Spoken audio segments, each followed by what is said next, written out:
আল্লাহর কাছে হাজার হাজার লক্ষ লক্ষ ইমানদার মুসলমান আজকে জুমার দিন চোখের পানি ফেলেছে। ও মুসলমান বলুন তো কার ভয়ে? তাহলে ইত্তাকুল্লাহ এতটুকুই যথেষ্ট। হাক্কা তুকাতিহি আল্লাহ পাক কেন বললেন তার কারণ হলো, এবার খেয়াল করে শুনুন, আজকে এই রকম হাজার হাজার নামাজি জুমার নামাজ পড়েছে। জুমার নামাজ পড়ার পরে আবার দেখা যায় অনেক জায়গায় মিথ্যাচার করে অনেকে চুরি করেছে, ডাকাতিও করেছে, আছে না নাই? জুমার দিন আল্লাহর ভয় মসজিদে যায়। আবার অনেক ইমানদার শনিবার রবিবারে মন্দিরেও যায়। বাংলাদেশে এইরকম ইমানদার নাই। বুঝেন নাই? বুঝেছেন? আছে না নাই? বুঝানোর জন্য বলছি, কাউকে ছোট করার জন্য নয়। হাক্কা তুকাতিহির ব্যাখ্যা বলছি। অনেকে মসজিদে যায় চোখের পানি ফেলে আল্লাহর ভয়ে। আল্লাহ বলছেন তুমি যদি খাঁটি ইমানদার হও, যে ভয়ে তুমি মসজিদে এসেছো, ওরে ইমানদার যথার্থ আমাকে ভয় হলো। যেই ভয়ে তুমি মসজিদে এসেছো, ওই ভয়ে কোনো ইমানদার মন্দিরে যেতে পারে না। কথা বলুন ঠিক কিনা?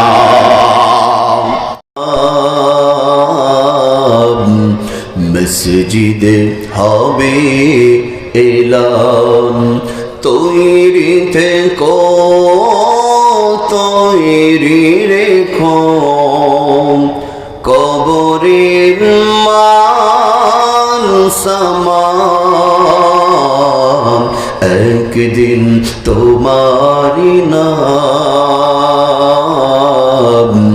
মসজিদে হবে এলান, একদিন আমারি নাম।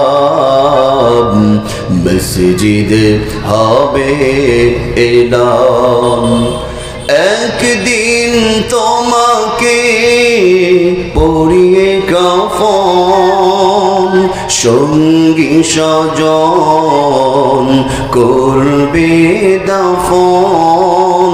হঠাৎ চলে যাবে আদরের ধন, প্রিয় মা বাবার ভাসিয়ে নয়ন। তৈরি থেকো, তৈরি রেখো, সুন্নতি আমল ঈমান একদিন তোমারি নাম। মসজিদে হবে এলান, একদিন আমারি নাম। মসজিদে হবে এলান, একদিন তোমারি নাম। মসজিদে হবে এলান। ও মুসলমান, কথা বলুন ঠিক না ব্যাঠি? আজ অথবা কাল আপনার আমার মৃত্যুর এই ঘোষণাটা যার যার অঞ্চলের মসজিদের মাইকে বেঁচে যাবে, কোনো সন্দেহ আছে? ও মুসলমান, আওয়াজ দিয়ে বলুন, কোনো সন্দেহ আছে? শুধু কি আমরা যারা রাজশাহীর, যারা আমরা দুর্বল, আমরা যারা গরিব মানুষ, অসহায় মানুষ, শুধু আমাদের মৃত্যুর সংবাদটাই বাজবে? যারা বড় বড় শিল্পপতি, রাষ্ট্রপতি, যারা কোটিপতি, ওনাদের মৃত্যুটা কি নিশ্চিত না? আওয়াজ দিয়ে বলো, ওনারা মরবে না? কুল্লু নাফসিন যায়িকাতুল মাউত, যার নফস আছে, প্রাণ আছে, সেটা ধনী হোক আর গরিব হোক, ধল হোক আর কালো হোক, নারী হোক আর পুরুষ হোক, প্রত্যেককেই একদিন দুনিয়া ছেড়ে মাটির বাড়ি কবরে আশ্রয় নিতে হবে। কথা বলুন ঠিক কিনা? ও মুসলমান, যদি মরতেই হয়, কবরে যদি যেতেই হয়, আচ্ছা বলুন তো, আপনার কবরে কি আমি যাব? আমার কবরে আপনি যাবেন? যার কবরে তাকেই যেতে হবে।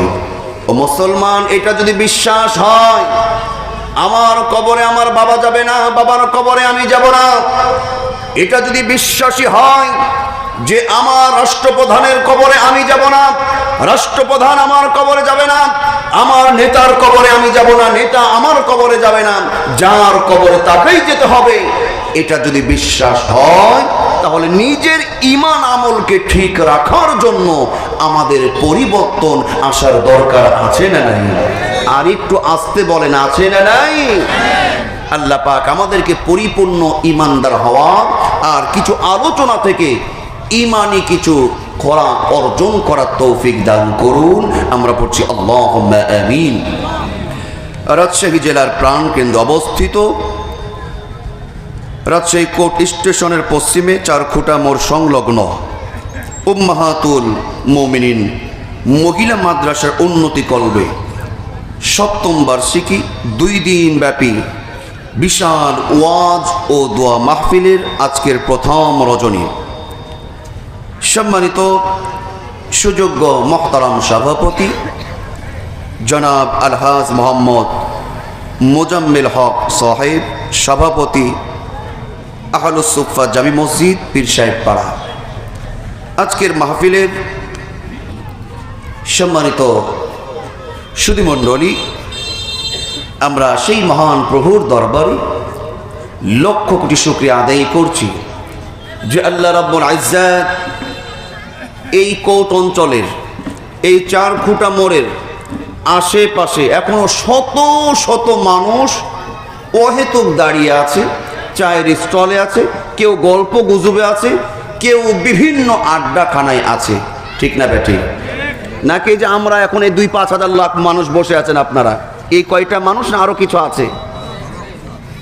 সম্মানিত সুধীমণ্ডলী, আজকে আমরা এইখানে আসতে পেরেছি, এই যোগ্যতা আমাদের না মেহেরবানি কার? এই দয়া কার? যে আল্লাহ পাক দয়া করে মায়া করে হাজার হাজার মানুষদের মধ্য থেকে কোট অঞ্চলের বাছাই করে করে আপনাকে আমাকে যাদেরকে বিশেষ দয়া দিয়ে আজকের এই কোরআনের মাহফিল বেহেশতের বাগানের ফুল হওয়ার তৌফিক দান করেছেন। ও মুসলমান, আমরা খুশি না বেজার? কম না বেশি? যদি খুশি হয়ে থাকেন বেশি, আওয়াজ দিতে হবে আরো দ্বিগুণ বেশি। পারবেন তো মুসলমান? উঁচু করে কল্লা একটু মহব্বতের সাথে আমরা একযোগে বলে উঠছি আলহামদুলিল্লাহ। আর একটিবার পড়ছি আলহামদুলিল্লাহ। অতঃপর লক্ষ কোটি দরুদ সালাম পেশ করছি সেই নবীর প্রতি যিনি আপনার আমার দয়ার নবী, মায়ার নবী, যিনি হলেন আখিরি জামানার পয়গম্বর নবী, যিনি হলেন নবীদের নবী, সর্বকালের সর্বযুগের সর্বশ্রেষ্ঠ এবং সর্বশেষ মহানবী বিশ্বনবী মুহাম্মদুর রাসূলুল্লাহ সাল্লাল্লাহু আলাইহি ওয়াসাল্লামের উপর। সাথে সাথে আমরা মাগফিরাত কামনা করছি বিশেষ করে আমাদের পার্শ্ববর্তী কবরস্থান এই হরগ্রাম গোরস্থানে যত নারী পুরুষ শায়িত তিনারা সহ, মহিষবাতান গোরস্থান, রাইপাড়া গোরস্থানে যত নারী পুরুষ শায়িত তিনারা সহ আমরা যারা উপস্থিত হয়েছি, আমাদের অনেকেরই মা বাবা, ভাই বোন, দাদা দাদি, আত্মীয় স্বজন, মই মুরব্বী অনেকেরই মাটির বাড়ি কবরে আছে না নাই? আর একটু আসতে বলেন না, আছে না নাই? আল্লাহর কাছে দোয়া, আল্লাহ এই কোরআনের মাহফিল থেকে তোমার কাছে দোয়ার দরখাস্ত, ফিলিস্তিনের মা বোন মুসলমান শিশু যারা জীবন দিয়েছে তিনারা সহ, গতকালকে রাত্রের ঘটনা, রাত ৯টা ৫০ মিনিটে রাজধানী ঢাকার বেইলি রোডে একটা অগ্নিকাণ্ড ঘটেছে, যেইখানে অসংখ্য মানুষ আগুনে ঝলসে পড়ে জীবন দিয়ে নিহত হয়ে কবরে চলে গেছেন। ঠিক না ব্যাঠি? আমরা তাদের জন্য দোয়া করছি, আল্লাহ ওই ঢাকা রাজধানীতে যারা আগুনে পড়ে জীবন দিল, আল্লাহ এই জীবনগুলোকেও তুমি শাহাদাতের মর্যাদা নসিব করে দিও, বলি আমিন। সাথে সাথে আমাদের মা বাবা, আত্মীয় স্বজনের কবরগুলোকেও আল্লাহ পাক বেহেশতের বাগান রূপে কবুল আর মঞ্জুর করে নিন। আমরা পড়ছি আল্লাহুম্মা আমিন। দরদির আমার, খুব গভীর মনোযোগ দিবেন, সময় কম, কথা হবে অনেক বেশি ইনশাআল্লাহ, বুঝতে হবে বেশি। আমি কোরআনুল কারীমের 2টি আয়াত তেলাওয়াত করেছি। মূলত যে আয়াতকে মূল আলোচনা যে আয়াত থেকে আমি করব সেটা হলো 3 নম্বর সূরা। কত নম্বর সূরা? সূরার নাম হলো সূরাতুল আলি ইমরান। সূরার নাম কি? সূরাতুল আলি ইমরান। এই সূরাতে মোট আয়াত আছে 200টি। কয়টি? রুকু আছে 20টি। এই 200 আয়াতের মধ্য থেকে সূরাতুল আলে ইমরানের ছোট্ট একখানা আয়াতে কারিমা আমি আপনাদের খেদমতে তেলাওয়াত করেছি। আয়াত নাম্বার হলো 102। একটু আওয়াজ দিয়ে বলুন কত? 102। এই আয়াতের আলোকে কিছু আলোচনা করব, শুনবো। বিমাশিয়াতিল্লাহ বিফাদলিল্লাহ। একটু সকলে মহব্বতের সাথে পড়ুন ইনশাআল্লাহ তাআলা। দরদের আমার, আমরা যারা আজকে এইখানে উপস্থিত হতে পেরেছি, আমরা বেঈমান না ইমানদার? নিঃসন্দেহে আমাদের কম হোক বেশি হোক আমরা ইমানদার, আমরা মুসলমান। কথা বলুন ঠিক না বেঠি? তো ইমানদারদের সম্পর্কে আমি একটি আয়াত তেলাওয়াত করেছি। আজকে নতুনত্ব কিছু মেসেজ ইনশাআল্লাহ আপনারা শুনবেন। আল্লাহ কি বলছেন আমরা সরল অনুবাদটা শুনি। আল্লাহ বলেন, ইয়া আইয়ুহাল্লাযীনা আমানু, ও ইউ হু হ্যাভ বিলিভ, যারা নাকি বিশ্বাস স্থাপন করেছো। বলছেন কে? বলছেন কে? কাদেরকে বলছেন? যারা ঈমান এনেছো, যারা বিশ্বাস স্থাপন করেছো। হে ঈমানদারগণ, ইত্তাকুল্লাহ, ভয় করতে হবে কাকে? আল্লাহকে। তারপরে বলছেন হাক্কা তুকাতিহি, আল্লাহ বলছেন যেমন তেমন ভয় নয়। আল্লাহ বলছেন ভয়টা করতে হবে যথার্থ ভয়, যথাযথ ভয়। আল্লাহকে যেমন ভয় করা দরকার ঠিক তেমন ভয়। বলি না সুবহানাল্লাহ? সরল অনুবাদ। তারপরে আল্লাহ পাক কি বলছেন? ওয়ালা তামুতুন্না ইল্লা ওয়া আনতুম মুসলিমুন, আর অবশ্যই মুসলমান না হয়ে মৃত্যুবরণ করো না। একটু বলুন না আল্লাহু আকবার। ওয়ালা তামুতুন্না ইল্লা ওয়া আনতুম মুসলিমুন। আল্লাহ পাক এইখানে বললেন যে মুসলমান না হয়ে মৃত্যুবরণ করো না। এই কথাটা আল্লাহ পাক কাদেরকে বললেন? আমাদেরকে না আমেরিকার কাফেরদেরকে? আমার চাচার দেশ, দাদার দেশ, ওই ইন্ডিয়ার মানুষ বেধর্মীদেরকে? তাহলে কাদেরকে? বুঝেদেরকে? বুঝে থাকলে বলেন কাদেরকে? ঈমানদারদেরকে। কাদেরকে?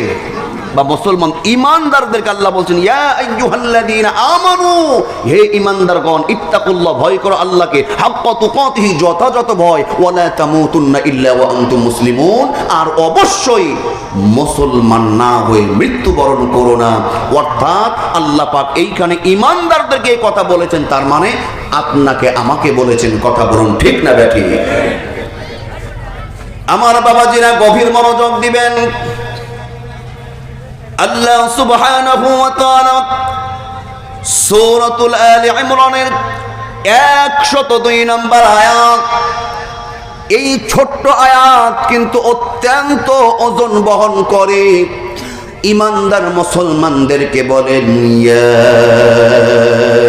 আইয়ুহাল্লাযীনা আমানু ইত্তাকুল্লাহা হাক্কা তুকাতিহি ওয়া লা তামুতুন্না ইল্লা ওয়া আনতুম মুসলিমুন।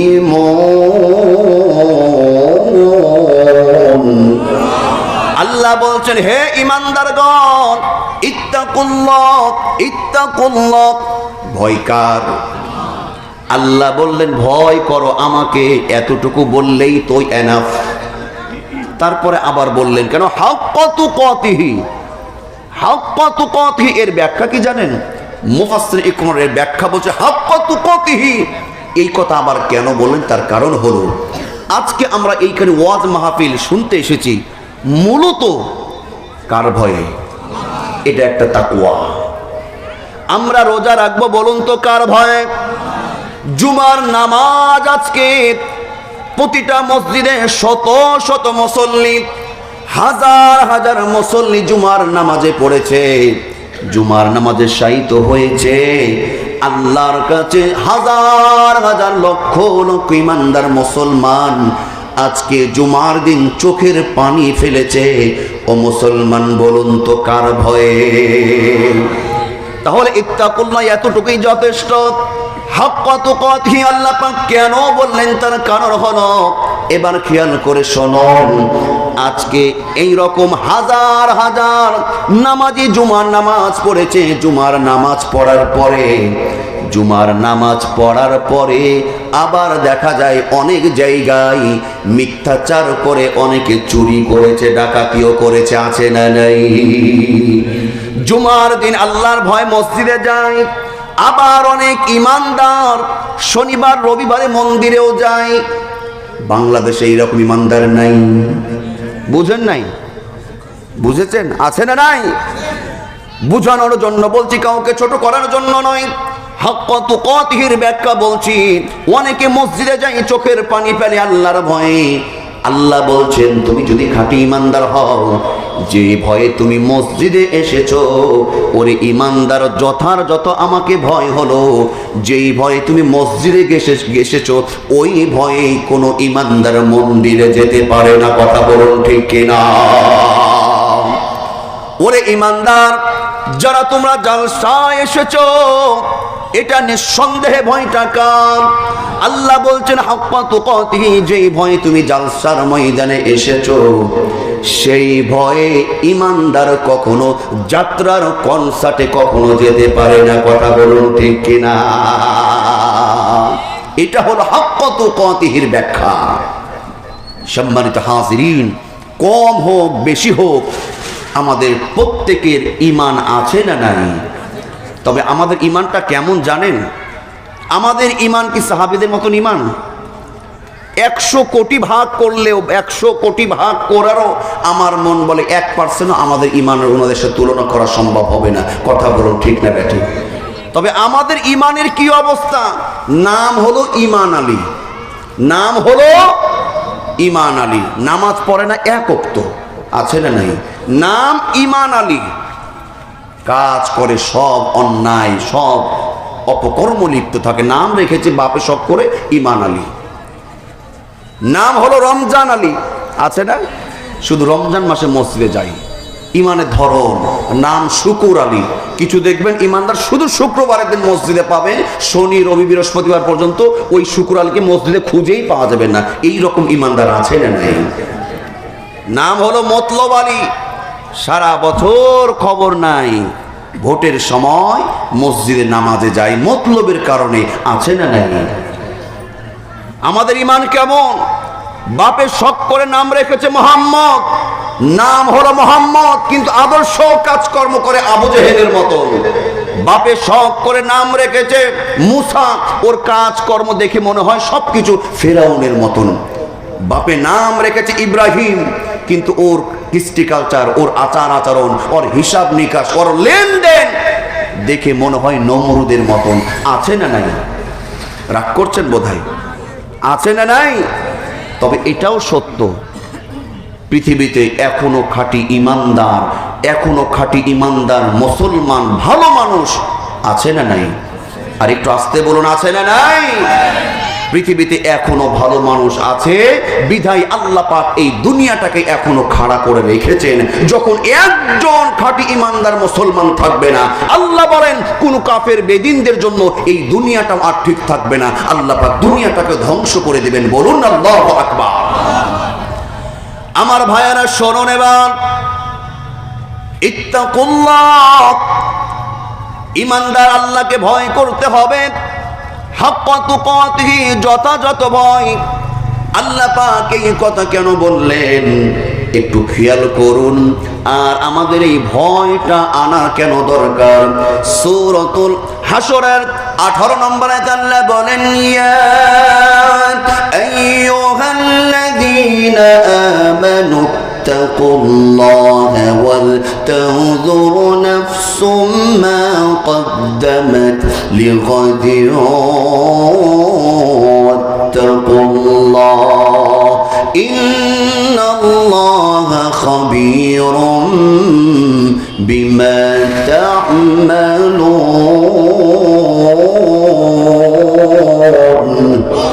আল্লাহ বলেন, হে ইমানদারগণ, হে ইমানদারগণ, ভয় করো আল্লাহকে, আর অবশ্যই ভয় করে চলা উচিত। কারণ তোমাদের একটু খেয়াল করা উচিত, আগামী দিনের জন্য তোমরা কি তৈয়ার করছো? বলি সুবহানাল্লাহ। আগামী দিনের জন্য বলতে কোন দিন? কিয়ামতের দিন পরকালের কথা বোঝানো হয়েছে। আল্লাহকে ভয় করে এই কারণে চলতে হবে, আগামী দিন তুমি পরকালে হাসরের ময়দানে, কিয়ামতের ময়দানে তুমি আল্লাহর কাছে কি জবাবদিহিতা করবে, কি হিসাব দেবে, এই জন্য ভয় করে চলার দরকার আছে না নাই? ইন্নাল্লাহা খাবীরুম বিমা তা'মালুন। আল্লাহ বলছেন, ও ঈমানদার, তোমার ভালো মন্দ আমল সম্পর্কে সবচাইতে একজন ব্যক্তি বেশি ভালো জানেন, তিনি হলেন আল্লাহ। সম্মানিত সুধীমণ্ডলী, ইত্তাকুল্লাহ, এই তাকওয়া, আল্লাহর ভয়, এটা কত গুরুত্বপূর্ণ একটি বিষয়। বিশেষ করে দুইটা কারণে খোদাভীতি, তাকওয়া বা আল্লাহর ভয়ের গুরুত্ব খুবই বেশি। কয়টা কারণ? দুইটা কারণে। নাম্বার ওয়ান, এক নম্বর কারণটা কি জানেন? খুব খেয়াল করা শোনেন, আপনার ভিতর যদি তাকওয়া না থাকে, খোদাভীতি না থাকে, তাকওয়ার এত গুরুত্ব দুইটা কারণে। নাম্বার ওয়ান, এক নম্বর কারণ হলো তাকওয়াবিহীন কোনো আমলই আল্লাহর কাছে কবুল হয় না। তাকওয়াবিহীন কোনো আমল, আপনার তাকওয়া নাই যে আমলে, সেই আমল দিয়ে আল্লাহর কাছে পার পাওয়া। আপনি একবার নয়, দুইবার না, 14 বার হজ করেছেন, কিন্তু ওই হজের মধ্যে যদি আপনার লৌকিকতা থাকে, মানুষ দেখানো থাকে, রিয়ার উদ্দেশ্য থাকে, যদি আল্লাহর সন্তুষ্ট, আল্লাহর ভয় না থাকে, ও মুসলমান বলুন তো, 100 বার ওই হজ করলেও ওই হজ কি আল্লাহর কাছে কবুল হবে? তাকওয়াবিহীন কোনো আমলের দাম আল্লাহর কাছে নাই। সামনে যে রমজান মাস আসছে, এই রমজান মাসে যে আমরা রোজা রাখি, আচ্ছা বলুন তো, ধরেন আপনি সারাদিন না খেয়ে থাকলেন, ওই যে সেহরি খাওয়ার পর থেকে চিন্তা করলেন যে আমি উপোস থাকবো, না খেয়ে থাকবো, ইফতারের 1 সেকেন্ড আগ পর্যন্ত আমি একটা জিনিস মুখে নেব না। তবে যেহেতু আমার স্ত্রী হালাল, স্ত্রী কি? স্ত্রী হালাল, স্ত্রীর সঙ্গে অন্য সময় মহব্বত ভালোবাসা করলে সওয়াব আছে না নাই? এখন যদি আপনি মনে করেন যে সারাদিন না খেয়ে থাকবো, রোজা রাখবো, সওয়াবের কাজ অন্যদিনে সওয়াব হয়, স্ত্রীর সাথে মহব্বত করি, রোজা থাকি, সারাদিন একটু স্ত্রীর কাছে এক বেলা একটু যাব, এক সময় যাব, আধা ঘন্টা 1 ঘন্টা একটু মহব্বত ভালোবাসা করব, আর রোজা থাকবো, আপনার রোজা কি কবুল হবে? কিন্তু এটাই তো সত্য। ইমানদার মুসলমানরা, আমার ভাইয়েরা খেয়াল করেন, রমজান মাসে আমাদের তাকওয়াটা কেমন ভাবে কাজে লাগে। আমরা যখন ইফতারি সামনে নিয়ে বসি, ওইখানে নামি দামি খাবার থাকে, খেজুর থাকে, বিরিয়ানি থাকে, রোস্ট থাকে, কত ফল ফলাদি থাকে। মুয়াজ্জিন সাহেবের আজান যতক্ষণ না বাজে, আমরা এক ঢোক পানি, একটা বুটের দানাও পর্যন্ত মুখে তুলি না। এর নামই হলো, এটাই হলো তাকওয়া। বলুন না সুবহানাল্লাহ। আপনার ছোট্ট সন্তান, আপনার কলিজার টুকরা নাতি নাতনি আপনার পাশে বসে এক দস্তরখানায় বসে আছেন, আপনার নাতনিকেও যদি আপনি বলেন, আপনার কলিজার টুকরা এই মাসুম সন্তানকেও যদি আপনি বলেন, বাবা তুমি তো রোজা নাই, অনেকক্ষণ ধরে না খেয়ে আছো, তোমার রোজা হয়ে গেছে, এখন তুমি একটু খাও, ওই সন্তানটা, মাসুম অবুঝ সন্তানটাও কিন্তু এই কথাই বলে যে আব্বু বা নানা, এখনো তো মসজিদের আজান হয় নাই, এখন খেলে তো আমার রোজাই হবে না। এটার নামই হলো তাকওয়া। বলি সুবহানাল্লাহ। আল্লাহর নবীর সাহাবী হযরত আলী রাদিয়াল্লাহু তাআলা তাকওয়ার কথা বলেছেন। তাকওয়াটা কি? হযরত আলী বলেন, তাকওয়া হলো 4টা জিনিসের মধ্যে। হযরত আলী রাদিয়াল্লাহু তাআলা বলেন, 1 নম্বর তাকওয়া হলো আল্লাহর ভয়। কার ভয়? 2 নম্বর হলো কোরআন সুন্নাহর আমল। 3 নম্বর হলো অল্পে তুষ্টি। আর 4 নম্বর হলো মৃত্যুর প্রস্তুতি। বলি সুবহানাল্লাহ। হযরত আলী রাদিয়াল্লাহু বলেন, তাকওয়াটা কি? 1 নম্বর আল্লাহর ভয়, কোরআন সুন্নাহর আমল। আর 2-3 নম্বর হলো অল্পে তুষ্টি। অল্পে আমাদের কি থাকতে হবে? সন্তুষ্ট থাকতে হবে। আর মৃত্যু প্রস্তুতি। কিন্তু দেখবেন আজকে এই উম্মাহাতুল মুমিনিন মহিলা মাদ্রাসার, এই মহিলা মাদ্রাসার আজকে মাহফিল, কথা বলুন ঠিক কিনা? গোটা রাজশাহী শহরে শত শত এখন মাদ্রাসা, আলহামদুলিল্লাহ। এই যে মাদ্রাসাগুলো, অনেক সন্তান, অনেক মাদ্রাসাতে অনেকের অনেক সন্তান পড়ে। একটা আমাদের বাস্তব অভিজ্ঞতা বলছি। অনেক বাবা মার কিন্তু এই রকম প্রত্যাশা থাকে যে সন্তানটাকে বড় আলেম বানাবো, সন্তানটাকে কোরআনের পাখি আল্লামার মতন করব, সন্তানটাকে মামুনুল হকের মতন গড়ে তুলব, সন্তানটাকে বড় পীর আব্দুল কাদের জিলানীর মতন গড়ে তুলব।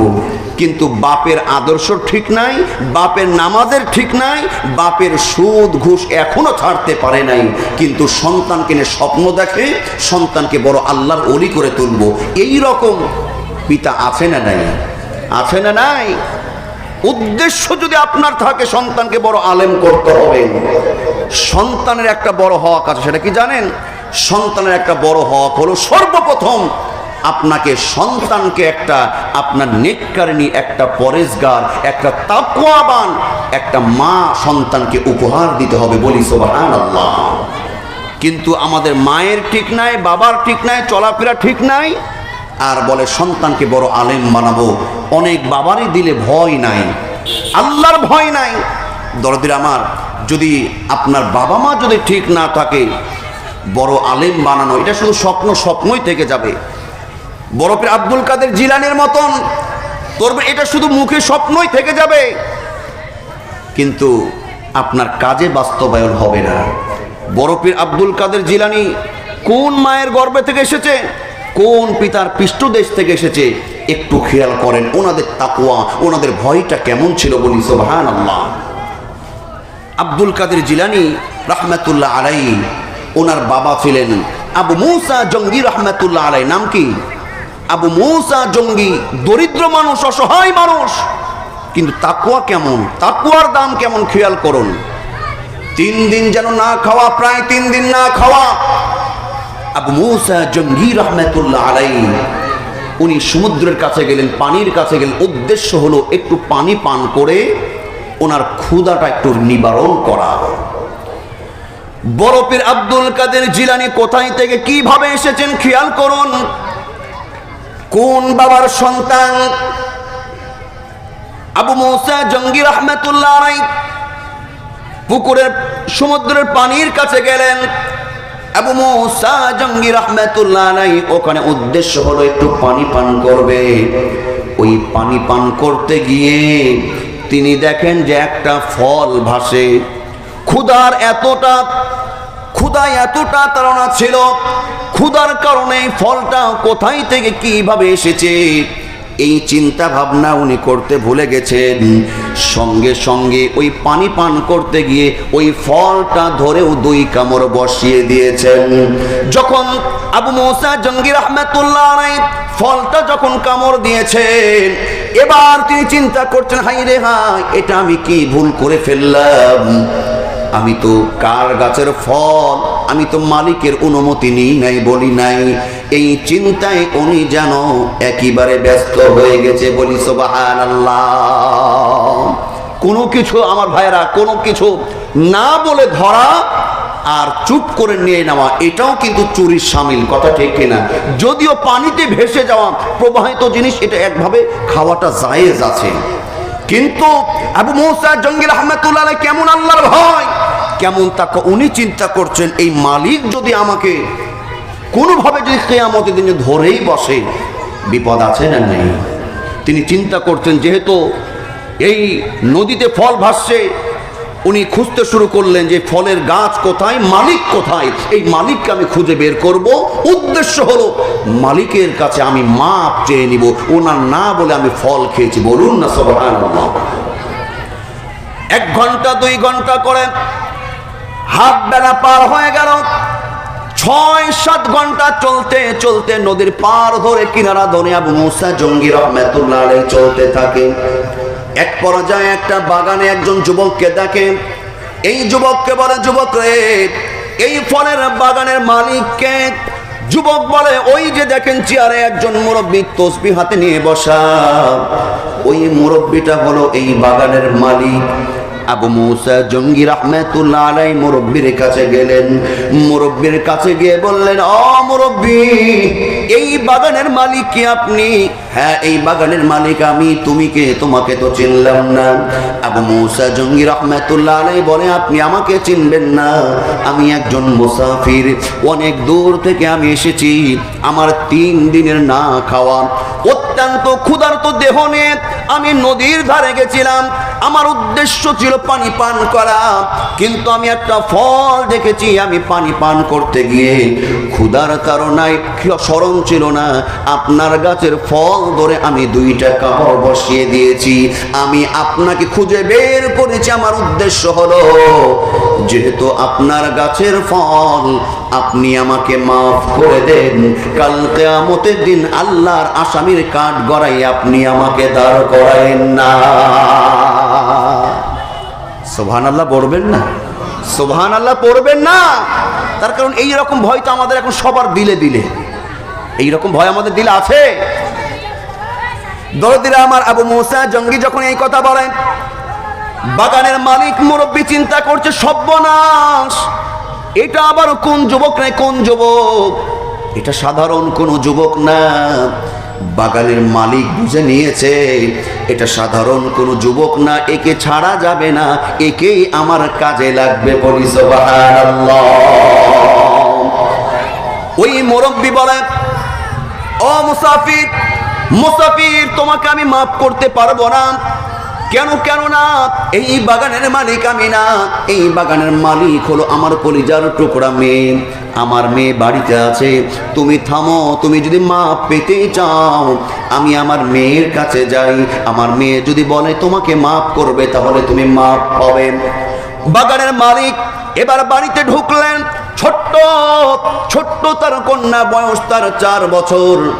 বলুন তো কয় বছর? আরো আওয়াজ দিয়ে, কয় বছর? 4 বছরের কলিজার টুকরা কন্যা। এর আর কি বোঝ আছে, কি শক্তি আছে?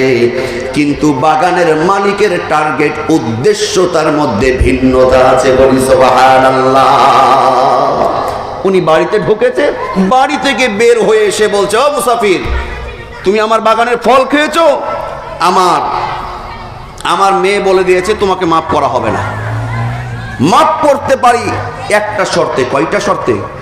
আমার মেয়ে বলেছে আমার বাড়িতে তোমাকে 12 বছর 1 যুগ আমার বাড়িতে কামলা খাটতে হবে, আমার বাড়িতে কাজের লোক সেজে আমার বাড়িতে কাজ করতে হবে, তাহলে তুমি এই ফল না বলে খাওয়ার মামলা থেকে ক্ষমা পাবে। আবু মুসা জঙ্গি রাহমাতুল্লাহ আলাইহি উনি বলেন, কয় বছর? কয় বছর? 12 বছরে কয় যুগ হয়? 1 যুগ। আবু মুসা জঙ্গি রাহমাতুল্লাহ আলাইহি বলে, আমি আপনার বাড়িতে 12 বছরই কাজ করতে, আপনার বাড়ির কামলা খাটতে আমি রাজি, তাও আপনি আমাকে মাফ করে দিন। আবু মুসা জঙ্গি রাহমাতুল্লাহ আলাইহি বাড়িতে কাজে লেগে গেলেন। ওই যে বাগানের মালিক, ওনার উদ্দেশ্য ভিন্ন।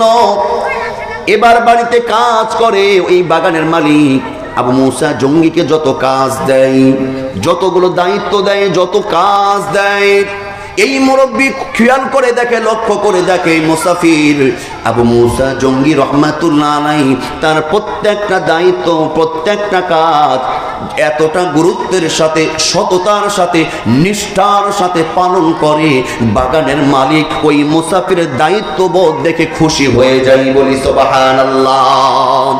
1 বছর 2 বছর করে 12 বছর পার হয়ে যায়। 12 বছর পরে আবু মুসা জঙ্গি ফল খেয়েছিল, মাপ চাওয়ার জন্য এসেছিল। এই মুরব্বী এবার বলে, ও বাগানের মালিক, মুরব্বী মুসাফির বলে, আমার তো 12 বছর কাজ হয়ে গেছে, এবার আপনি আমাকে ছুটি দেন, আমি বাড়ি চলে যাই। বাগানের মালিক মুরব্বী বলছে, তোমার বাড়ি যাওয়া যায় কোনো সিনসিনাই নাই, বাড়ি যাওয়ার কোনো কথা নাই। তুমি যদি বাড়ি যেতে চাও তাহলে বাড়ি যাও, তোমাকে ক্ষমা করা হবে না। কেন? আপনি 12 বছর বললেন, 12 বছর কাজ করলাম। বলছে না, তোমাকে আমার এইখানেই থাকতে হবে, তুমি যদি বাড়ি চলে যাও ক্ষমা পাবে না। কেন? তুমি এই ফল খাওয়ার অপরাধ থেকে বাঁচতে হলে তোমাকে আরো আরেকটা কাজ করতে হবে। কি কাজ? বলছে, আমার মেয়েটাকে তোমার বিয়ে করতে হবে। 12 বছর কাজ করেছিল, মেয়ের বয়স ছিল কত? 4 আর 12 হয়ে গেল কত? 16 বছর। বলছে বিয়ে করতে হবে। 12 বছর আমি আপনার এখানে আছি, আপনাকে আমি ভালো করে চিনলাম না, আপনার মেয়েকে দেখলাম না, আপনি আমার বাড়ির কোনো খবর জানেন না, কিছুই জানেন না। বলছে আমার কিছুই জানা লাগবে না, তুমি বিয়ে করলে ক্ষমা পাবে, না করলে ক্ষমা পাবে না। বলছে শোনো, আমার মেয়ে কিন্তু চোখে দেখে না, আমার মেয়ে কানা, আমার মেয়ে বোবা, আমার মেয়ে ন্যাংরা খোড়া। বলে কি এই অবস্থা মেয়ের? এখন বিয়ে করবে কি করবে না বলো? টেনশনে পড়ে গেল যে হাই রে হাই। দেখেন তাকুয়া কাকে বলে। উনি চিন্তা করছে আমি যদি এখন বলি বিয়ে করব না, পরকালে মামলা করলে আল্লাহর কাছে বিপদ আছে না নাই? আর আমরা দুনিয়ার মামলা হামলা এই নিয়ে আমরা কিন্তু ব্যস্ত। পরকালের আমাদের আসামি কাঠগড়ায় অনেকেই দাঁড়াতে হবে, এটা আমরা ভুরুক্ষেপি করি না। কথা বলুন ঠিক কিনা? উনি বলছে আমি রাজি। উনি বলছে অন্ধ কানা ন্যাংরা খোরা সরে এখানে কোনো যুবক যদি বলে যুবক তোমাকে 20 লাখ টাকা দেওয়া হবে, বিয়ে করবে? করবে? বলে হুজুর 50 লাখ টাকা দিলেও তো করবো না, করলে আপনি করেন না। এই কথা বলবে কি বলবে না? আমার বাবা যারা শোনন, আবু মুসা জঙ্গি রহমাতুল্লাহ উনি বলেন আমি রাজি। বাগানের মালিক বলে যুবক রে, আমি যে বললাম আমার মেয়ে কানা চোখে দেখে না, আমার মেয়ে বহারা, আমার মেয়ে কানে শোনে না, পায়ে হাঁটে না, ন্যাংরা খোড়া, তাও তুমি রাজি হয়ে গেলে। আবু মুসা জঙ্গি বলে আমি রাজি হয়ে গেলাম, আমি বিয়ে করতে চাই। তুমি তাও বিয়ে করবে? অবশ্যই আমি বিয়ে করব। তার কারণ হলো বিয়ে না করলে তো আপনি আমাকে মাফ করবেন না। আপনার এই ন্যাংরা খোড়া কানা বহারা মেয়েটাকে আমি তাও বিয়ে করতে চাই, বিনিময়ে যেন আপনি আমাকে ক্ষমা করে দেন। বলি সুবহানাল্লাহ। আমার দরদিরা শোনন, এবার বিয়ে হয়ে গেল। বাসর রাতে যখন যাবেন, ওই যে আবু মুসা জঙ্গি রহমাতুল্লাহ আলাইহি যখন বাসর ঘরে ঢুকে, ওই কন্যার বাবা বাগানের মালিক যেই কথা বলেছে, কিন্তু লক্ষ্য করে দেখে হায় রে যাকে বিয়ে করেছি এই মেয়েটার নাম ছিল ফাতেমা। নাম কি? ফাতেমা। লক্ষ্য করে দেখে হায় রে, বাগানের মালিক বলল কি আর বিয়ে দিল কার সাথে? বলল চোখে দেখে না, কানে শোনে না, পায়ে হাঁটে না। ওর বাবা বলল এক কথা, মেয়ে দেখছি সম্পূর্ণ আলাদা। বলি সুবহানাল্লাহ। এই তো দেখছি চোখেও দেখে, কানেও শোনে, পায়েও হাঁটে, সুস্থ একজন নারী। এই কথাই নারীকে দেখে আবু মুসা এক দৌড় দিচ্ছেন। মহিলা ডাক দিয়ে বলছে ও আল্লাহর গোলাম, ও আল্লাহর বান্দা, কোথায় যাচ্ছেন আপনি?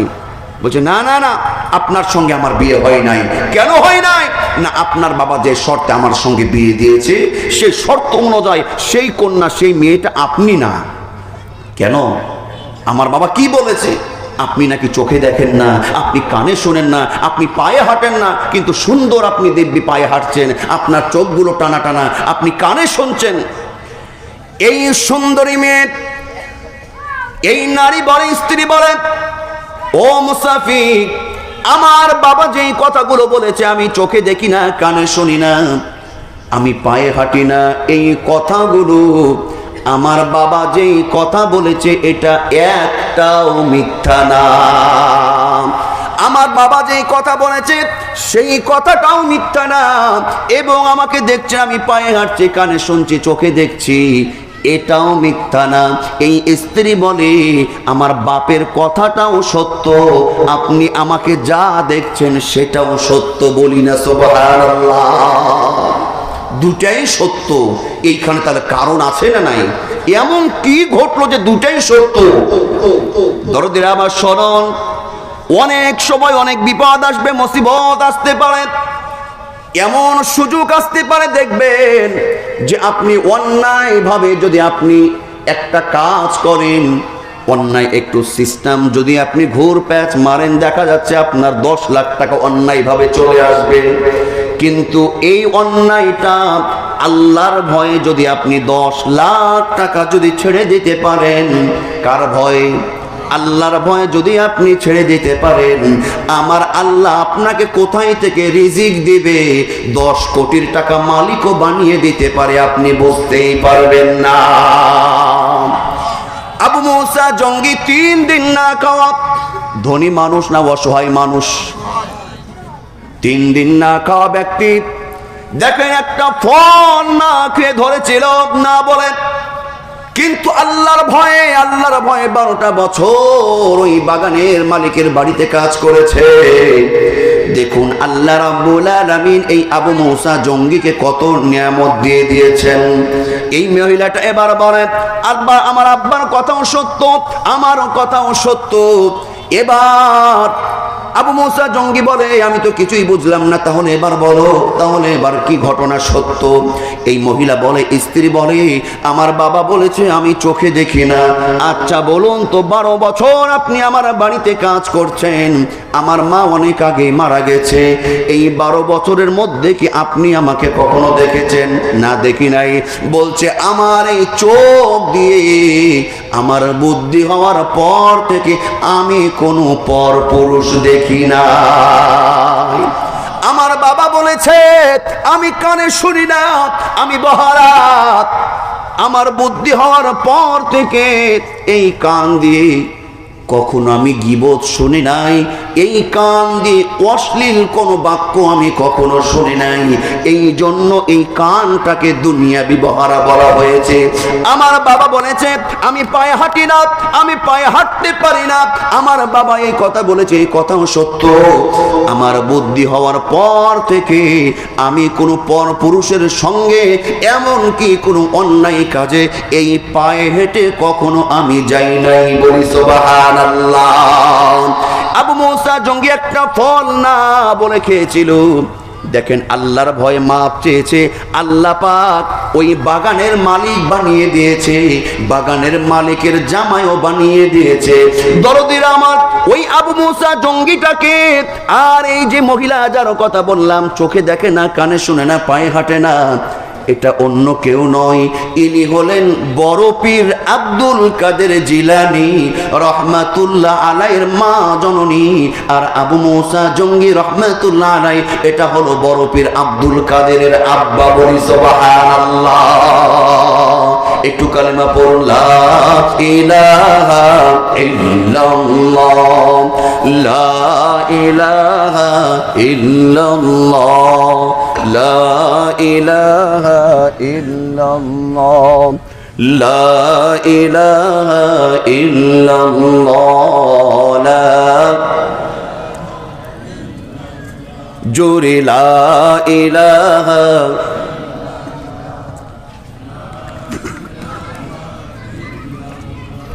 লা ইলাহা ইল্লাল্লাহু মুহাম্মাদুর রাসূলুল্লাহ সাল্লাল্লাহু আলাইহি ওয়াসাল্লাম। আমার ভাইরা, তাকওয়া তাকওয়া আল্লাহর ভয়টা কেমন থাকা লাগবে? চলতে ফিরতে, উঠতে বসতে, ঘরে বাইরে, অফিসে আদালতে, সব জায়গায় আমার ধ্যান ধারণা কোন দিকে থাকা লাগবে? আল্লাহর দিকে। এক শিক্ষক তার ছাত্রকে বলছে ক্লাসে, শিক্ষক কাকে বলছে? ছাত্রকে বলছে, এই ছেলে, তুমি ভবিষ্যতে কি হবে? ভবিষ্যতে তুমি বড় হয়ে কি করতে চাও? বলছে, স্যার ভবিষ্যতে বড় হয়ে আমি একটা বিয়ে করতে চাই। কি করতে চাই? বিয়ে করতে চাই। স্যার বলছে, এই ব্যাকেল, আমি ওইটা বলছি না, আমি বলছি বড় হয়ে তুমি তোমার বাবা মাকে আসলে কি উপহার দিবে? বলছে, স্যার আমি বড় হয়ে আমার বাবা মাকে একটা সুন্দর পুত্র বধূ উপহার দিতে চাই। বলছে, আরে সেটা আমি বলছি না, আমি বলতে চাচ্ছি আসলে তুমি বড় হয়ে আসলে কি হতে চাও? বলছি একটা সুন্দরী নারীর বাবার জামাই হতে চাই। কথা বুঝেছেন? ওর মাথায় ঢুকেছে কি? ওর মাথায় ঢুকেছে বিয়ে। ওকে ডানে নিলেও বিয়ে, ওই বামে নিলেও বিয়ে, ওইখানে যেইখানে যায় সেইখানে বিয়ে, ওই বিয়ে করবে। আমার ভাইরা, কারো দিলে যদি ভয় থাকে, কার? ইত্তাকুল্লাহ, আল্লাহর যদি ভয় থাকে, আপনি রান্নাঘরে থাকেন আর সংসদ ভবনে থাকেন, আপনি চায়ের স্টলে থাকেন আর কাচ্চি বিরিয়ানিতে থাকেন, আমার ভাইয়েরা আপনি মসজিদে থাকেন আর মন্দিরে থাকেন, যেইখানে থাকেন না কেন, আপনার ভয় যদি আল্লাহর থাকে, আল্লাহর ভয় থাকলে সেই কখনো অন্যায় করতে পারে। হৃদয়ের জানালাটা খুলে দাও না,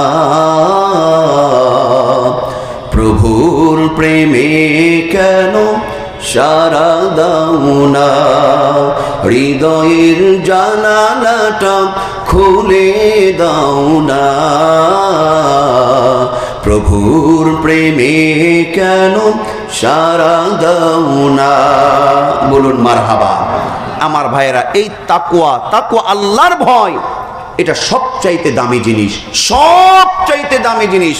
আপনার দুনিয়ার সব আছে, বাড়ি আছে, গাড়ি আছে, ক্ষমতা আছে, আপনার রবের ভয় আছে, কিন্তু ওই রবের ভয় নাই, আপনার কিছুই নাই। কথা বলুন ঠিক কিনা? এই তাকওয়া, খোদাভীতি, আল্লাহর ভয়, এই যোগ্যতাটা আমাদের আনার দরকার আছে না নাই? দরদিরা শুনুন, এই খোদার ভয়, আল্লাহর ভয়, এই তাকওয়ার গুণটা আপনার কিভাবে আসবে? দুইটা ফর্মুলা রয়েছে। কয়টা ফর্মুলা?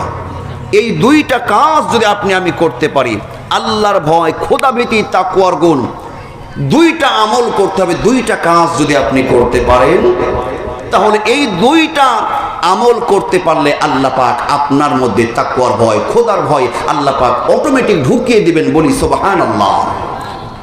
দরদিরা শুনুন, যখন কেউ অসুস্থ হয়, সুস্থ হওয়ার জন্য কিছু ট্রিটমেন্ট লাগে কি লাগে না?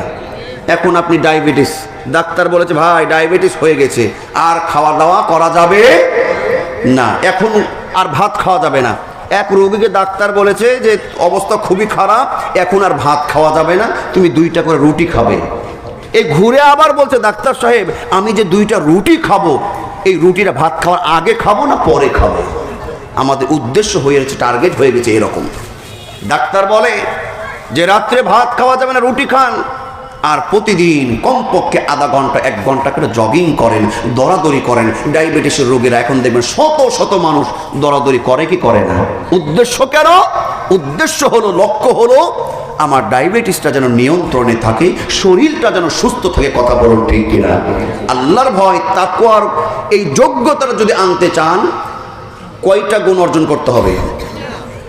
2টা গুণ শুনুন। 1 নম্বর হলো, কোরআনুল কারিমে একাধিক জায়গায় বলা হয়েছে, যার মধ্যে মৃত্যুর ভয় থাকবে, যার মধ্যে আমার ভাইয়েরা কবরের ভয় থাকবে, মৃত্যু আপনার আমার জন্য নিশ্চিত। এই মৃত্যুর ভয়টা বেশি বেশি স্মরণ যে করবে, অটোমেটিক আল্লাহর ভয়, তাকওয়ার গুণ তার মধ্যে চলে আসবে। আপনার আমার জন্য মৃত্যু নিশ্চিত না অনিশ্চিত? আরো আওয়াজ দেয়, বল নিশ্চিত না অনিশ্চিত? নিশ্চিত, কিন্তু আমরা তেমন নিশ্চিত মনে করি না। হবে, হবে, কোনো একদিন হবে। দরদিরা শুনুন, গত রাত্রের ঘটনা, ওই যে ঢাকা রাজধানী বেলি রোডের আমার ভাইয়েরা, বৃহৎ ভবন, আমার ভাইয়েরা অগ্নিদগ্ধ হয়ে অনেকগুলো মানুষ কিন্তু মৃত্যুবরণ করেছে। ওনারা কিন্তু মৃত্যু ঘটনা ঘটার আগে 10 মিনিট আগেও কিন্তু জানতো না আজকে তাদের শেষ দিন। কথা ঠিক কিনা? আল্লাহ কোরআনে একাধিক জায়গায় বলছেন, কুল্লু নাফসিন যায়িকাতুল মাউত। আল্লাহ বলেন, যার নফস আছে, যার প্রাণ আছে, তাকে মরতেই কোনো সন্দেহ আছে? আমাদের অনেকের ইমানের একটু ভাইরাস আছে, একটু একটু সন্দেহ আছে। কিন্তু ডাক্তার যদি বলে, ডাক্তার পরীক্ষা নিরীক্ষা করে যদি বলে ভাই আপনার শেষ, কি আপনার ব্লাড ক্যান্সার হয়ে গেছে, আপনি আর বেশি দিন বাঁচবেন না, তখন কোরআনের ভয়ের চাইতে ডাক্তারের মুখের কথাই আমাদের কলিজাটা বেশি কেঁপে উঠে। কথা বলে ঠিক কিনা?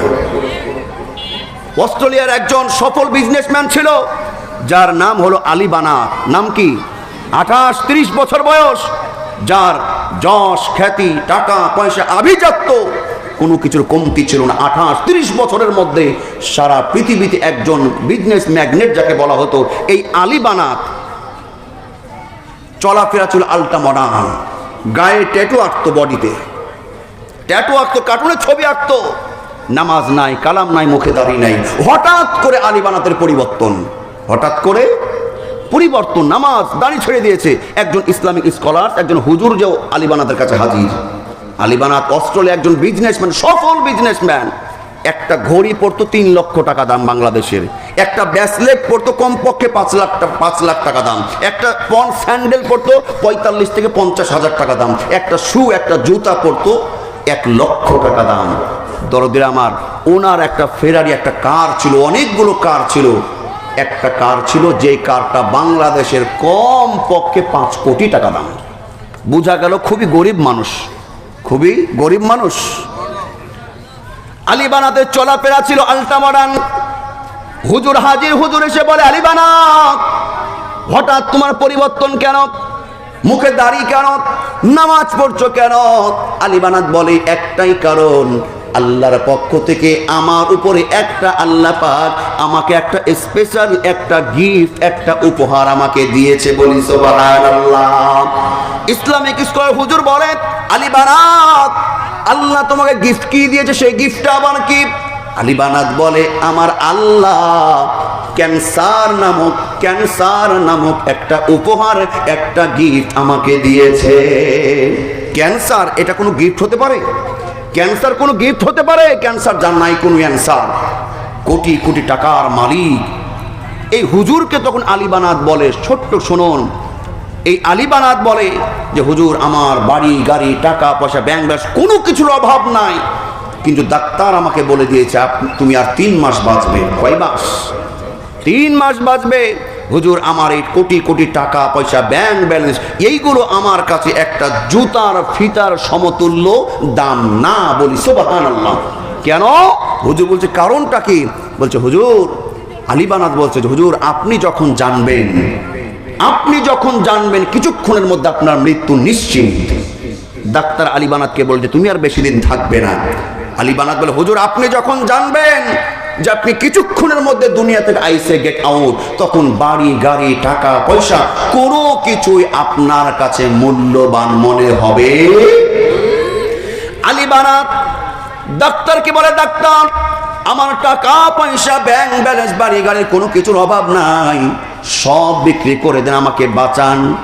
ডাক্তার জানিয়ে দেয় যে ক্যান্সারের 4টা স্টেজ রয়েছে, তোমার সর্বশেষ স্টেজে তুমি উপস্থিত হয়েছো। তোমার ব্যাংক ব্যালেন্স টাকা পয়সা কেন গোটা পৃথিবী দুনিয়া বিক্রি করে দিল, তোমাকে আর বাঁচানোর আমাদের শক্তি নাই। আমার ভাইয়েরা, আলী বানাত যখন জানলো মৃত্যু তার নিশ্চিত, সমস্ত টাকা পয়সা দ্বন্দ্বলত গুলো আফ্রিকার আমার ভাইরা গরিব অসহায় বিধবা এবং অনেক এতিম অসহায়দের কাছে সমস্ত সম্পত্তিগুলো দান করে দিল। আলী বানাত চিন্তা করল, এত টাকা পয়সা আমাকে দুনিয়াতে বাঁচাতে পারলো না, এই ধন দৌলতগুলো আমি সব আল্লাহর রাস্তায় দিয়ে দিই, যেন পরকালে আল্লাহর জাহান্নামের আগুন থেকে এই দানগুলো আমাকে বাঁচাই। বলি সুবহানাল্লাহ। আলী বানাত যখন ডাক্তারের কাছ থেকে মৃত্যুর খবর পেয়েছিল, ডাক্তার বলেছিল 3 মাস বাঁচবে, কিন্তু 1 মাস 2 মাস 3 মাস 6 মাস পার হয়ে যায়। এমনকি 3 বছর পরে 2017 সালে রমজান মাসে আলী বানাত কোরআন তেলাওয়াত করতে করতে দুনিয়া থেকে বিদায় নেয়। বলি সুবহানাল্লাহ। দেখেন, ডাক্তার যখন আমাদেরকে বলে আপনি শেষ, আপনার ক্যান্সার হয়ে গেছে, যখন একজন ব্যক্তি জানে আপনি আর 1 মাস বাঁচবেন, 2 মাস 3 মাস বাঁচবেন, ডাক্তার বলেছে আপনার ব্রেন ক্যান্সার, আপনার ব্লাড ক্যান্সার, ওই ব্যক্তিটা আর সহজে অন্যায় পাপ করে না। কথা বলুন ঠিক কিনা? মৃত্যুর ভয় তার ঢুকে গেছে। ডাক্তার আপনার পরীক্ষা করে এখন বলছে 1400 বছর আগে ওই ডাক্তারেরও আল্লাহ, আপনারও আল্লাহ, রোগীরও আল্লাহ, আমার আল্লাহ কোরআনে বলে দিয়েছে আপনার আমার জন্য মৃত্যু নিশ্চিত, যে কোনো মুহূর্তে যেতেই হবে। কথা বলুন ঠিক না ঠিক? 1 নম্বর হলো বলছিলাম তাকওয়ার ভয় আসবে, মৃত্যুর স্মরণ। কিসের স্মরণ? আর 2 নম্বর হলো দরদির আমার, 2 নম্বর হলো আপনার দ্বীনি ইলম, কোরআন সুন্নাহর ইলম জ্ঞান আপনার থাকা লাগবে। আপনি যখন কোরআন সুন্নাহর জ্ঞান আপনার মধ্যে ঢুকবে, তখন আপনার মধ্যে একটা আল্লাহর ভয়। ইন্না আকরামাকুম ইনদাল্লাহি আতকাকুম, আল্লাহকে সবচাইতে ভয় করে তারা, দুনিয়ার মধ্যে জ্ঞানী মানুষ আলেম ওলামা যারা। কথা বলুন ঠিক না ঠিক? দরদের আমার, এই জন্য 2 নম্বর হলো দ্বীনি ইলম আমাদের অর্জন করার দরকার আছে না নাই? আর যদি নিজে দ্বীনি ইলম অর্জন করি না, বর্তমান যে বাংলাদেশের পরিস্থিতি, সন্তানগুলোকেও কোরআন সুন্নাহর আলো তাদের প্রাথমিক পর্যায়ে সন্তানদেরকে কোরআন সুন্নাহর আলো দিই না। এই জন্য শেষ বয়সে ওই পিতামাতার স্থান হয় বৃদ্ধাশ্রমে। কোথায়? একটা গবেষণায় দেখা গেছে যে বৃদ্ধাশ্রমে যত মা বাবা অবস্থান করছে তাদের অধিকাংশই সন্তানগুলো কেউ ব্যারিস্টার, কেউ প্রফেসর, কেউ ডাক্তার, কেউ ইঞ্জিনিয়ার। একজন আলেম ওলামার কোনো মা বাবা বৃদ্ধাশ্রমে যায় না, বলি আলহামদুলিল্লাহ। কিন্তু আজকে আমরা কোরআন সুন্নাহর শিক্ষা বাদ দিয়ে আজকে অপশিক্ষা, আজকে আমরা কুশিক্ষা নিয়ে ব্যস্ত হয়ে গেছি। কথা বলুন ঠিক কিনা? প্রাথমিক পর্যায়ে আপনার সন্তানকে যদি আপনি কোরআনের শিক্ষা না দেন, শেষ বয়স হতে পারে আপনাকেও বৃদ্ধাশ্রমে রেখে আসা হবে। কথা বলুন ঠিক কিনা? আমরা চাই আমাদের সন্তানগুলো পিতামাতার হক গুরুত্ব বুঝুক, সেইভাবে আমাদেরকে সম্মান করুক। আর একবার বলুন কথা ঠিক কিনা? ও দরদির আমার, উম্মাহাতুল মুমিনিন মহিলা মাদ্রাসা, এই মহিলা মাদ্রাসা, অসংখ্য পুরুষ মাদ্রাসা আছে। পুরুষ মাদ্রাসার চাইতে মহিলা মাদ্রাসার আমার মন বলে এই মাদ্রাসার আর গুরুত্ব বেশি। তার কারণ একজন মা যদি ভালো হয়, একজন মায়ের চরিত্র যদি ভালো হয়, ওই পেট থেকে একজন নেককার সন্তান বের হবে। একজন যদি মা ভালো হয়, পরিবারটা সুন্দর হয়ে যাবে। মা যদি জান্নাত হয়, পরিবারটা জান্নাতে হয়ে যাবে। ওই সমাজটা জান্নাতে রূপ দিতে একজন নারী সহযোগিতা ভূমিকা পালন করবে। বলুন না সুবহানাল্লাহ। এই জন্য উম্মাহাতুল মুমিনিন আমার হাবিবুল্লাহ ভাই, উনি এবং ওনার ওয়াইফ দুইজন মিলে নিরলস পরিশ্রম করে এই মাদ্রাসাটা পরিচালনা করে। কিন্তু দরদির আমার, অনেকে আমাদের সন্তানদেরকে নুরানির শিক্ষা, কোরআনের শিক্ষা দিতে চায় না। চিন্তা করে এই শিক্ষায় দিলে ছেলে মেয়ে ভাত পায় না, কি পায় না। কিন্তু এখন স্লোগান আপনাকে চেঞ্জ করতে হবে। হুজুর মানুষরা ভাত পায় না, না, এখন নতুন স্লোগান শিখে নেন, হুজুর মানুষ আর ভাত খায় না, এখন পোলাও বিরিয়ানি খেয়েই শেষ করতে পারে না। আমির হামজা ভাই যে ইনকাম, যে টাকা, এটা আল্লাহ রাব্বুল আলামিনের পক্ষ থেকে। আমির হামজার যে টাকা আল্লাহর পক্ষ থেকে আসে, একজন বড় অফিসারও ওর সাথে পারবে না। তার আপনি কি মনে করছেন আলেম হলে, একজন আলেমা হলে না খেয়ে মরবে না? এটা আপনি ভুল ধারণার মধ্যে আছেন। আর সন্তানকে কুশিক্ষা দিলে কেমন বিপদে পড়বেন জানেন? শোনেন কেমন বিপদে পড়বেন। এখন তো আধুনিক আমাদের মডার্ন মা, এক মডার্ন মা মডার্ন সন্তানকে নিয়ে গেছে হরগ্রাম বাজারে বাজার করতে। মডার্ন মা, কি মা? মডার্ন মা। ঈদের সময় দেখবেন মেয়েদের বাজার করা শেষ হয় না, ইফতারির সময় পর তারাবি শেষ, ওর বাজার করা শেষ না। ছোট্ট নাবালক সন্তান সাথে আছে, কতক্ষণ ধৈর্য কুলায়? এক পর্যায়ে এই সন্তান অতিষ্ঠ হয়ে বলছে, মা আমি আর পারছি না, আমি প্রসব করব। কি করব? বলছে, বাবা তুই আধুনিক যুগের আধুনিক মায়ের সন্তান, প্রসব করব এই ল্যাঙ্গুয়েজটা ব্যবহার করো না। তোমার যখন প্রসব লাগবে, মানুষজন এই কথা শুনলে কি বলবে, ভাষাটা কেমন দেখায়, তুমি আমাকে বলবে যে গান শোনাবো। কি শোনাবো? তুমি আমাকে বলবে গান শোনাবো, তাহলে তোমাকে আমি প্রসব করাবো। মা এটা কি শিক্ষা দিল? কুশিক্ষা না সুশিক্ষা? সন্তানের যখন প্রসব লাগে, পায়খানা লাগে, বলে গান শোনাবো, মা তখন সে প্রসবের ব্যবস্থা করে। হঠাৎ করে একদিন ওই সন্তানের বাড়িতে তার নানা হাজির, নানা এসেছে। হাজি সাহেব নতুন হজ করে বাড়িতে এসেছে। এবার নানা নানি যদি বাড়িতে আসে, সন্তানদের কিন্তু ঈদ লেগে যায়, ঠিক না ঠিক? সন্তান বলছে, মা নানা এসেছে, আজকে আমি নানার কাছে রাত্রে ঘুমাবো। তো ভালো কথা, ঘুমা। এবার রাত্রে নানার কাছে ঘুমিয়েছে, নানার কাছে ঘুমায়। রাত্র যখন 12টা, নানাকে বলছে, নানা, ওই যে সন্তান বলছে, নানা গান শোনাবো। যে গান শোনাবো? কিসের রাত্রে গান শোনাবো? ঘুমা। কিছুক্ষণ পর আবার, নানা গান শোনাবো। বলছে, এই কেবল হজ করে আসলাম, মানুষে কি বলবে রে, হাজি বলবে না পাজি বলবে, গান শোনাবি দিনে কালকে শোনাস, এখন চুপ মেরে ঘুমাতো। আবার কিছুক্ষণ পরে, নানা গান শোনাবো। বলছে, আচ্ছাই সন্তান তৈরি করেছে। কি তৈরি করেছে পাগল ছাগল, রাত্রে গান শোনাবে। অনেকক্ষণ পর আর সহ্য করতে পারে না, পরে আবার বলছে, নানা গান শোনাবো। বলছে, এই নতুন হজ করে এসেছি, কথাই একদম আস্তে বল, গান শোনাই। কাছাই গান যদি শোনাতে হয়, খবরদার একটু যেন আওয়াজ না হয়, আয় কাছে, কানে কানে গান শোনা। দেখেন, কুশিক্ষা দেওয়ার কারণে আজকে সন্তান যেমন পরিবারে নানার কাঁধে আজকে পিতার বুকে যেমন করে প্রসব করছে, এই সন্তানগুলো কোরআন সুন্নাহর শিক্ষা না থাকার কারণে আজকে জাতির বুকের প্রসব করতে বাধ্য হয়েছে। কথা বলুন ঠিক কিনা? আমার দরদির, আমার সম্মানিত প্রিয় উপস্থিতি, এই উম্মাহাতুল মুমিনিন, আল্লাহ রাব্বুল আলামিন এই মাদ্রাসাটাকে কবুল করুন। আমার ভাইজান হাবিবুল্লাহ ভাই এই পাশেই কয় কাঠা ভাই মাটি কিনেছেন? 4.5 কাঠা, 4.5 কাঠা মাটি। আলহামদুলিল্লাহ, আপনারা দোয়া করবেন, আপনারা সহযোগিতা করবেন। একজন অত্যন্ত বিনয় মানুষ, অত্যন্ত মেহনতি মানুষ, আমি যে খুব ভদ্র মানুষ, জানো ওনাকে চিনেন। এই মাদ্রাসা উনি আর ওনার ওয়াইফ নিরলস পরিশ্রম করে এই মাদ্রাসার একটা দিনই একটা মার্কাজ তৈরি করেছেন, এইখান থেকে আলেমা তৈরি করছেন। আমার ভাইরা ভালো মানুষ তৈরি হচ্ছে, এইখানে আপনারা সার্বিকভাবে সহযোগিতা করবেন। 1 ফিট 2800 টাকা না?